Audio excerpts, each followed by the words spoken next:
Votre sac poubelle ou votre ancien téléphone a-t-il fini sa vie à l'autre bout du monde? Chaque année, l'Europe exporte des millions de tonnes de déchets vers des pays en développement. Mais quels effets sur l'environnement? C'est pas notre rôle de recevoir les déchets des autres.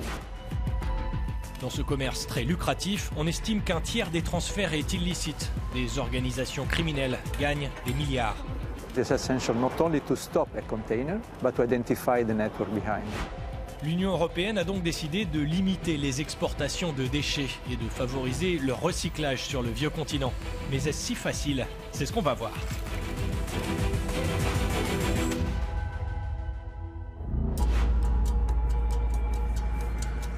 Pour tourner cet épisode, on a traversé la Méditerranée, direction la Tunisie.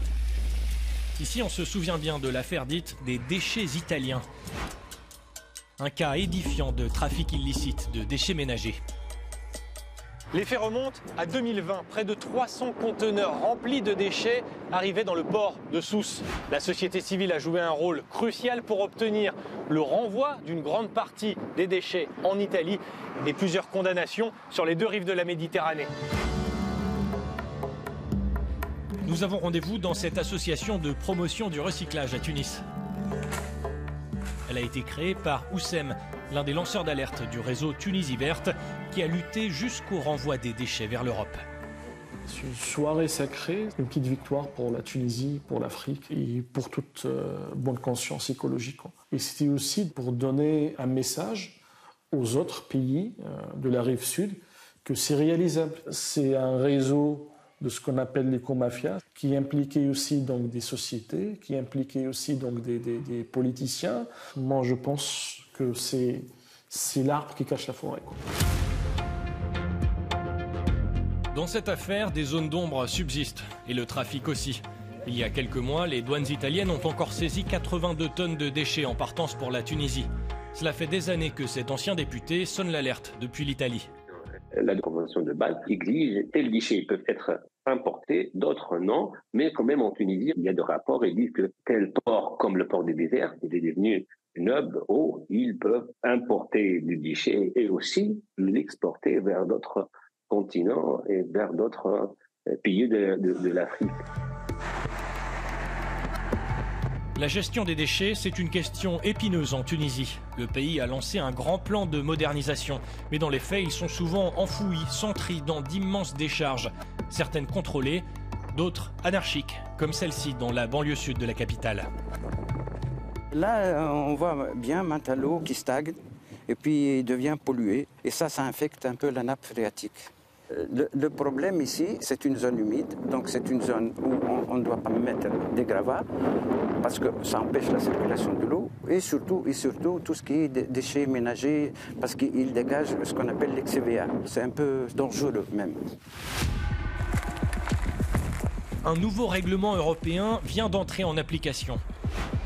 Les pays non membres de l'OCDE, comme la Tunisie, devront désormais prouver qu'ils sont en capacité de traiter les déchets de manière durable pour en recevoir.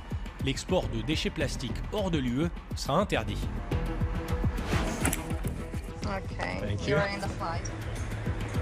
Le règlement prévoit aussi de nouveaux outils contre les éco-mafias.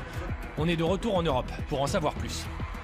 On est à Gênes, c'est la principale ville portuaire de Méditerranée. Ici, il paraît que les douaniers sont à la pointe dans la lutte contre le trafic illégal de déchets. Plus d'1 million de conteneurs transitent chaque année sur ces docks, dont des déchets exportés sous de fausses déclarations douanières. Les agents ont immobilisé ce conteneur avant qu'il ne parte pour la Thaïlande. Il est rempli de caoutchouc brûlé. Questo materiale è stato trattato in modo non corretto e non solo, viene spedito a una nazione che non ha degli ricevitori che possono poi trattarlo e riciclarlo in modo corretto.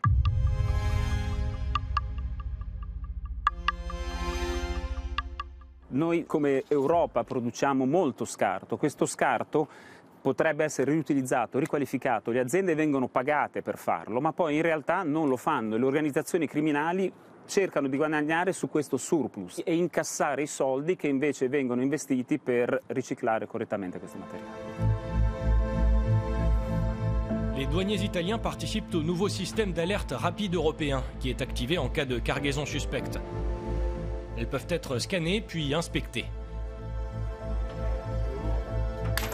Ce conteneur est censé transporter du matériel neuf vers la Malaisie, mais ces décodeurs TV intriguent les douaniers.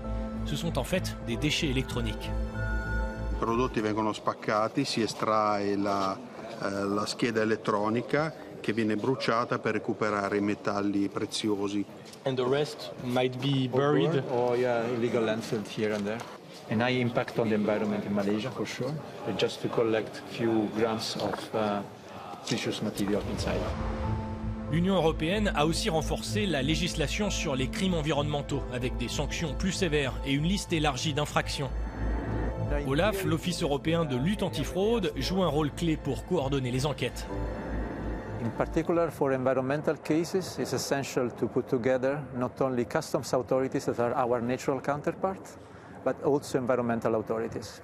So we try to build a bridge between EU from one side and the country of destination, and then investigate in the country of export if there is a network behind and work in order to dismantle the network. Il ne faut pas oublier que les déchets sont souvent des ressources précieuses. Les nouvelles règles favorisent donc le transfert de déchets et leur valorisation à l'intérieur de l'Union. Nous avons quitté l'Italie pour le nord de la France. Alors quels sont les défis et les opportunités d'une meilleure gestion des déchets? On va demander à l'un des leaders européens du recyclage. Cette nouvelle usine recycle des vieux câbles électroniques. Elle a une capacité de 20 000 tonnes par an, soit l'équivalent de 2 tours Eiffel. En bout de ligne, on obtient du cuivre. On le vend aux affineurs de cuivre en Belgique et en Allemagne principalement. Le cuivre est un matériau jugé critique par l'UE à l'heure de l'électrification de nos économies. Le groupe a bénéficié du plan de relance français pour relocaliser cette activité. Qu'avant on exportait en Asie parce qu'il n'y avait pas assez de consommation en Europe. Ça nous permet d'alimenter les affineries européennes de cuivre et d'éviter aussi que soient envoyés en Asie des métaux stratégiques. Du coup là c'est le chargement. Mais moins de 12% des matières consommées dans l'UE sont aujourd'hui issues du recyclage. Et là, on a vraiment besoin d'une politique forte aussi de l'Europe, une politique incitative. Au même titre que nous avons des objectifs de recyclage ambitieux, d'avoir des incitations pour les industriels à consommer des matières recyclées. Et aujourd'hui, c'est encore très insuffisant. Il faut consommer et développer l'incorporation de matières recyclées dans les nouveaux produits qu'on consomme sur le territoire européen. C'est la fin de cet épisode. On se retrouve le mois prochain. On parlera de lutte contre le greenwashing. À bientôt.